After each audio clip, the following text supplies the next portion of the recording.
పాలు వేసేటప్పుడు పాటించాల్సిన టిప్పు, చక్కెర ఎప్పుడు వేయాలా, ఈ అల్లము అవన్నీ బాగా మరిగిన తర్వాతనే టీ పొడి వేయాలా, ఈ టిప్స్ అన్నీ ఫాలో చేసేసినారంటే అద్భుతమైన టీ రెడీ అయిపోతుందండి. మరి నమస్తే అండి, వెల్కమ్ టు పంప కిచెన్.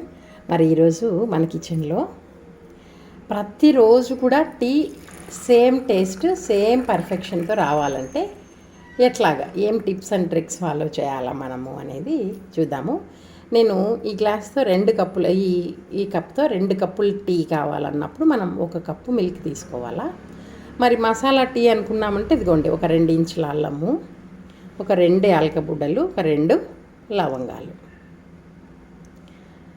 అంటే అందరం వాటి ఇంగ్రీడియంట్స్ ఇవే, కాకపోతే దాన్ని ఎట్లా బాయిల్ చేయాలా, ఎంతసేపు అన్న విషయాలు కొంచెం అవగాహన లోపించి ఉంటుంది కదా. మరి చూద్దాము ఎలాగో. ఫస్ట్ ఇట్లాగా ఒక కాడగిన్నె పెట్టేసుకొని స్టవ్ ఆన్ చేసేసి, మనం ఏ కప్తో అయితే పాలు తీసుకున్నామో ఆ కప్తో ఇదిగోండి 2 కప్పుల వాటర్ అయితే నేను వేస్తున్నా.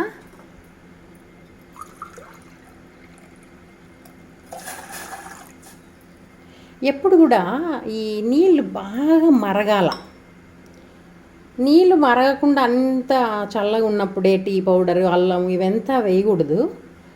ఫస్ట్ టిప్ ఏంటంటే వాటర్ బాగా బాయిల్ అయిన తర్వాతనే మనము మిగతా టీలో ఇంగ్రీడియంట్స్ అన్నీ వేసుకోవాలా. ఈ వాటర్ బాయిల్ అయ్యేలోపు మనము అల్లము అవన్నీ కొంచెం దంచుకుందాము.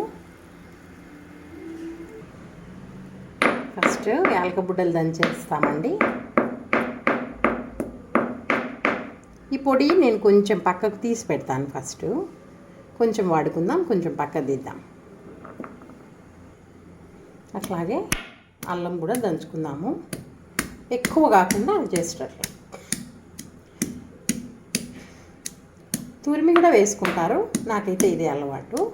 అంతవరకు చాలు, ఎక్కువ దంచకుండా. నీళ్ళు చూడండి బాగా మరిగిపోయినాయి కదా.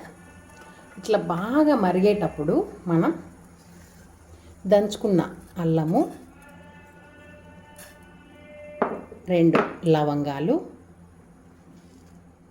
ఈ దంచుకున్న యాలకుల పొడి కొంచెం పక్కన తీసి పెట్టుకున్నాను, కొంచెం మాత్రమే వేసినాను. ఇది బాగా మసలగాల, అంత లోపే మనం టీ పొడి అంత వేయకూడదు. ఇది బాగా మరిగి దానిలో సారం అంతా నీళ్ళలోకి దిగిన తర్వాతనే మనం టీ పొడి వేసుకోవాలా. ఇట్లాగా బాగా మరిగేటప్పుడు మనం 2 గ్లాసులు టీ అనుకున్నాం కాబట్టి 2 స్పూన్లు, ఇదేం టేబుల్ స్పూన్ అట్లాంటిది కాదు, మామూలుగా ఇంట్లో వాడేదే, 2 ఫుల్ స్పూన్స్ టీ పౌడర్. చూడండి ఒకసారి మీరు గమనిస్తే టీ ఎంత బాగా వాసన అయితే గుమాలిస్తుంది. ఇట్లా తక్కువ మంట పైన ఒక 2 నిమిషాలు. టీ పొడి వేసిన తర్వాత ఎక్కువ అంతా ఉడకబెట్టకూడదు, టేస్ట్ పోతుంది. 2 నిమిషాలు బాగా బాయిల్ చేద్దాము. నేను 2 రకాల టీ పొడులు కలుపుతానండి. తాజ్మహల్, రెడ్ లేబుల్, నాకు ఎందుకో నచ్చుతుంది ఆ ఫ్లేవరు. ఒక్కటి వేయటం వల్ల ఏదో ఒకటి రంగు కానీ అట్లా కొంచెం నాకు కనిపించటంలే, 2 వాడితే బాగుంది. అట్లా కాంబినేషన్లో టీ పౌడర్స్ వాడుకుంటే బాగా మంచి ఫ్లేవర్ ఉంటుంది. మీరు అట్లాగే ఏదన్నా ట్రై చేయాలంటే 10 రూపీస్ ప్యాకెట్స్ ఉంటాయి కదా, రెడ్ లేబుల్, తాజ్మహల్, అలాంటివి తెచ్చి ఒకసారి మిక్స్ చేసి చూడండి, నచ్చితే ఇంకా అదే చేసుకోవచ్చు. మరి కొందరికి లవంగాలు వేస్తే నచ్చదు. ఇంకా వాళ్ళు అంటే ఇప్పుడు మనం చెప్పిన ఈ 3 అల్లము, యాలకలు, లవంగాలలో మనకి ఏదైనా ఒకటి నచ్చలేదంటే దాన్ని స్కిప్ చేసేసుకొని మనకి ఇష్టం ఉన్నటివి వేసుకోవచ్చు. కొందరైతే దాల్చిన చెక్క కూడా వేస్తారు. అదే ఇంకా మనకి ఏమేం కావాలనో అవి. నేనైతే ఈ 3 వాడతాను, చాలా బాగుంటుంది. మరి 2 నిమిషాలు అయిపోయింది. నేనైతే ఇప్పుడు పాలు వేసేస్తున్నాను. మనం తీసుకున్న కప్పుతోనే కదా.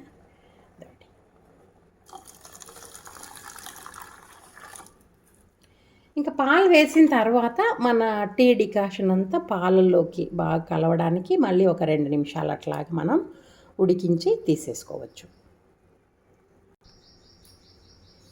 అదేమి టీ చేయడానికి ఇంత ప్రాసెస్, ఇంత ఎక్స్‌ప్లనేషన్ అనుకోవద్దండి. మన డే స్టార్ట్ అయ్యేదే టీతో కాబట్టి, ఆ టీ మంచి టేస్ట్‌గా ఉందంటే, ఆ డే అంతా కూడా చాలా హ్యాపీగా ఉంటుందని నా అభిప్రాయం. మరి టీ లవర్స్ అందరూ కూడా ఒక్కసారి ఒకవేళ మీరు ఈ పద్ధతి పాటిస్తుంటే ఓకే. అట్లా లేకపోతే ఒకసారి నేను చెప్పిన పద్ధతిలో కూడా టీ చేసి ట్రై చేయండి. చాలా అమోఘంగా ప్రతిరోజు కూడా అదే రుచే. మనం బయట టీ స్టాల్స్‌కి పోతే రోజు ఒకటే టేస్ట్‌తో ఉంటుంది. ఇంట్లో చేస్తే అట్లా రాదు కదా! అట్లా రావాలంటే ఇంక ఇవే కొలతలే రోజు. టీ అనేది ఒక హ్యాబిట్ అనైతే నేను చెప్పను కానీ అదొక ఎమోషన్ కదా! కాకపోతే ఇప్పుడు అందరూ టీ మానేసుకోండి, పొద్దున్నే తాగకూడదు అంటారు. నేనైతే పుట్టిన నుంచి తాగుతా ఉండా నాకు తెలిసి. ఇప్పటి వరకైతే ఏం కాలే. ఇంక మీదట కూడా కాదనుకుందాం. ఇట్లా పొంగుకొస్తుంది మనం పాలేసిన తర్వాత కూడా. అయితే ఒక చిన్న టిప్ అండి. ఇప్పుడు చాలామంది పాలు ఫ్రిడ్జ్లో పెట్టేస్తుంటారు కాచినాక. అట్లా చల్లగా తీసి వెంటనే వేయకూడదు. అప్పుడేమి ఈ టీ ఉడికింటుంది, బాగా వేడిగా ఉంటుంది. ఆ పాలు టెంపరేచరు అది దాంట్లో వేస్తానే వేరే ఫ్లేవర్ వచ్చేస్తుంది. కొందరేమి పైన మీగడతో సహా వేస్తుంటారు. అప్పుడు అది మీగడ వేడెక్కిన తర్వాత ఒక నూనె లాంటి లేయర్ లాగా వస్తుంది. అప్పుడు కూడా టేస్ట్ బాగుండదు. కాబట్టి కాచి అట్లా చల్లారి గోరువెచ్చగా ఉండంగానే మనం పాలు వేసుకోవాలా.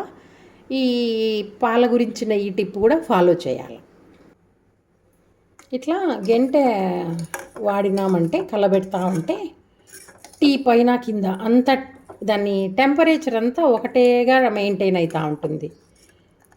కింద అడుగంటి అట్లా లేకుండా అట్లా కొంచెం సేపటికి అట్లా ఒక 2 నిమిషాలే కదా మనం ఉడకబెడతాము. ఇట్లాగండి. ఇట్లా 1 నిమిషం ఉడికిన తర్వాత మనం 2 కప్పులు అనుకున్నాం కాబట్టి టీ పొడి వేసిన స్పూన్ తోటే 2 స్పూన్లు చక్కెర కూడా మనం టీ ఉడికేటప్పుడే వేసేయాలి. టీ వడగట్టిన తర్వాత చక్కెర వేసినామంటే చక్కెర కరిగి కొంచెం నీళ్ళగా అవుతుంది టీ. కాబట్టి చక్కెర ఎప్పుడు కూడా పాలు వేసి పాలు కాస్త మరిగిన తర్వాత ఇంకా కొంతసేపు ఉంటే మనం దించేస్తామనంగా చక్కెర వేసుకొని అట్లా కలబెట్టుకోవాలా. పాలు వేసేటప్పుడు పాటించాల్సిన టిప్పు చక్కెర ఎప్పుడు వేయాలా, ఈ అల్లము అవన్నీ బాగా మరిగిన తర్వాతనే టీ పొడి వేయాలా. ఈ టిప్స్ అన్నీ ఫాలో చేసేసినారంటే అద్భుతమైన టీ రెడీ అయిపోతుందండి. మరి మన ఛానల్ని కొత్తగా చూస్తున్న వాళ్ళు ఎవరైనా ఉంటే సబ్స్క్రైబ్ చేసుకోండి. ఒకవేళ ఇలాంటివి చేసి మీకు నచ్చితే మాత్రం లైక్ చేయడం మర్చిపోవద్దు, కామెంట్ చేయండి.